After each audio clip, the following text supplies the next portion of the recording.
So, Dan, tell me your top 10 takeaways from your money and the mission of the church class.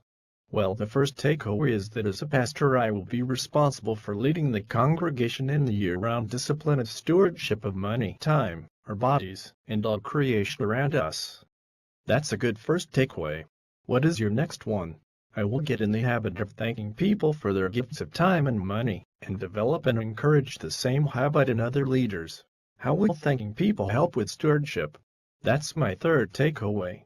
Thanking will help cultivate in people a spirit of gratitude toward God's generosity, which with the appropriate challenge and encouragement, they in turn share with others.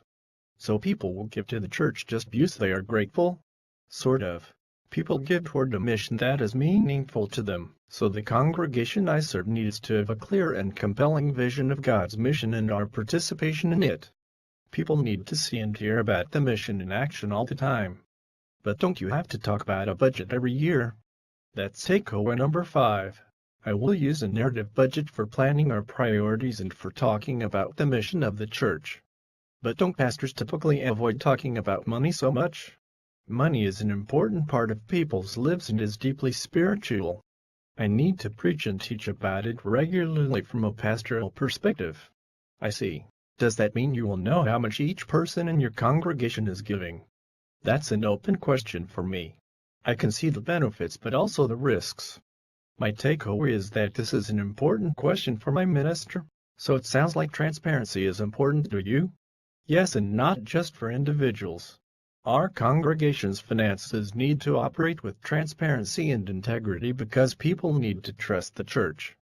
Any problems in this area would put the whole congregation and its mission at risk. What is another takeaway from your course? It's important to tailor the communications about stewardship to the different segments of people. These might be based on their level of giving, stage of life, tenure of relationship with the congregation, and so on. We need to speak to people where they are in their lives. Technology seems to be an important part of everything.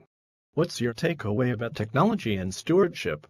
I need to help our congregation use technologies that will make the giving experience easy and meaningful and promote regular giving. That means we will have to understand our people's habits and preferences better too.